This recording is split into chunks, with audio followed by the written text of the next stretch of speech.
win the World Series! Talk about something that no one expected, because no one thought that the Rangers were going to be in the World Series last year, let alone win the thing. They were in a 6-year playoff drought from 2016 to 2022, but losing became a thing of the past for the Rangers ownership, and they completely revamped the team. They didn't build it either, by the way. They bought the entire team from top to bottom. The key was to bring in superstars. They were coming off of a year where they lost 102 games, and the first step to this rebuild was to fix the lineup, get offensive production, and get the bats going. Corey Seager was given a 10-year, $325 million contract. He was a top shortstop for the LA Dodgers, and they hoped that he would translate really well going into Texas. A few days later, they signed Marcus Semien. Semien was coming off of a year where he hit 45 home runs, and that was exactly what the Rangers were looking for. Step one was complete. The run production was there, but the overall team was not. They lost 94 games in 2022, and they just weren't good. The pitching was a big problem, and they needed a total revamp. They immediately came out hot signing Jacob deGrom. deGrom has his injury troubles, but he's considered the top pitcher on the planet when he's healthy. The next signing that they made was Boston's ace, Nathan Eovaldi.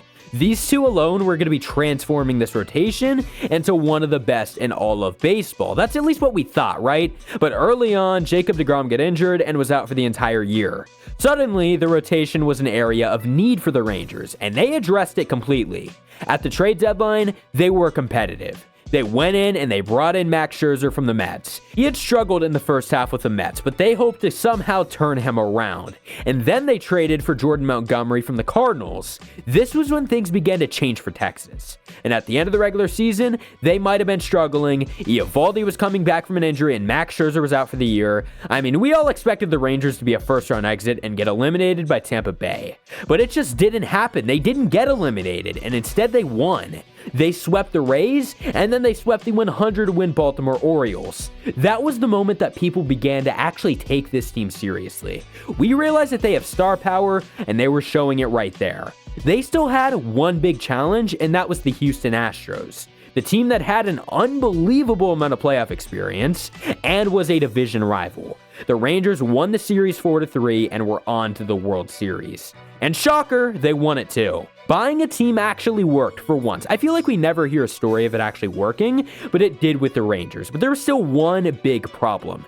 Yeah, they might have won it all, but what about the future? Jordan Montgomery had an expiring contract, and would they be able to re-sign him? That was the biggest question. Without Jordan, they would never have made it as far as they did. They made it into the playoffs by literally 2 games. Well, Montgomery had a 2.79 ERA, so it looks like you would have never got in if it wasn't for him. In the playoffs, he had a 2.90 ERA. Having that great second half and postseason made Montgomery's projected salary jump up in value. He was going to be getting paid a bag by a team who really needs pitching, and spoiler alert, everyone needs pitching right now. And that includes the Texas Rangers. Most thought that he would inevitably re-sign with Texas after how smooth that it went. Until the news that we just got as of recently, Jordan Montgomery will not re-sign with the Rangers because they can't afford him. The report was that they have a financial uncertainty because they're losing a local TV deal. Screw your TV deal and go re-sign Jordan Montgomery. What are you doing, Texas? The team gets worse by losing this guy, and not just by a little bit. They get worse by a lot. And I will go as far to say that he is the best arm in the team by a long shot. You have to remember the rest of the rotation because it's actually pretty messy.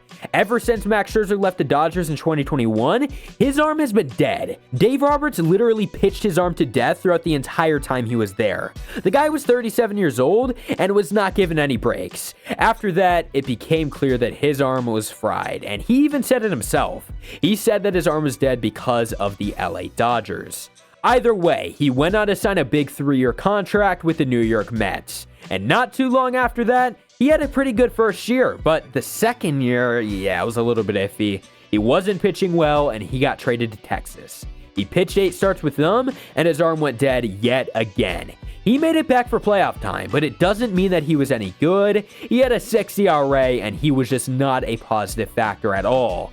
Shortly after the season, it comes out that he needs surgery and will miss multiple months of the season. He's coming back around June or July, and this just puts the Rangers in a big mess. Scherzer is washed and not much is clear. He won't be good when he comes back. Plus, it's his last year under contract. They just won the World Series, and they're losing Montgomery. Scherzer is washed. The ownership was one of the most aggressive in all of baseball over the last few years. So to see them out of nowhere give up, it's actually quite weird. They have one of the worst bullpens in the league to go along with that, so the bullpen needs a lot of work and additions. But with the issues in the rotation, how are they going to be able to afford both? Because they actually can't. The bullpen was ranked the second worst in baseball with a 4.08 ERA. Not to mention, no one actually knows what Jacob deGrom's future holds. DeGrom hasn't gone over 15 starts since 2019. He's 35 years old, and his future looks to be coming to an end. It's looking to be a contract that ruins them until 2027, because that is when the contract actually does expire. He had Tommy John surgery last season, and at his age, it is a problem. So they're relying on injury-prone Jacob deGrom and Max Scherzer, who's out for half the year, by the way, and this leaves them with Nathan Eovaldi. I can't hate on Nasty Nate, but he has problems himself. There were 2 instances last year that he was injured, and he's 33 years old. The only addition that they've made so far is Tyler Mahle. And guess what? He's coming off of a Tommy John surgery as well. More injury-ridden players for the rotation. Why are they doing this? Why not go and pay the guy that helped you win with Jordan? It just doesn't make sense. I get that Texas is coming off of a World Series and that they have a top offense with top players. But what they are doing right now just doesn't make sense. The pitching won't be able to succeed next year. If there's one thing that we've learned, it's that pitching matters the most. But this team just feels so much more different than last year's. It doesn't help either that I really do expect the Mariners to be getting a lot better. This is a team that has players like George Kirby, they have Logan Gilbert, they have so many young pitchers. It's just the lineup now for the Mariners. If they could get that lineup improved, they're going to be really, really good, and that is going to be one of the biggest threats for the Rangers. Now, with that being said, the Rangers can still get a lot better next year, and there's a few different things. Obviously, step one is re-signing Jordan Montgomery, but based off of reports, it's not going to be happening. So if that doesn't happen, what can they do? Well, considering that the ownership is already spending so much money on pitching, they likely don't want to go ahead and spend money on even more. So you make the simple solution and you go and you make a big trade, because that's what they have to do. And you go and make a trade with a guy who is young. You want to go and land a young arm who has multiple years left of control. And I think that there is one guy who would be absolutely perfect.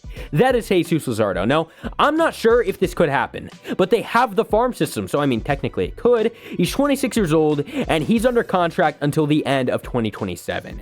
Jesus Luzardo was a beast for the Marlins last year, and he had a 3.58 ERA. He had 32 starts, and as far as I'm concerned, he checks off every box that they could possibly want. A healthy pitcher, a young pitcher, and he's also cheap. Go and get it done, or at least do something. I'm not sure what to expect from this team next year. What do you guys think? Will they be regressing, or will they be as good as they were?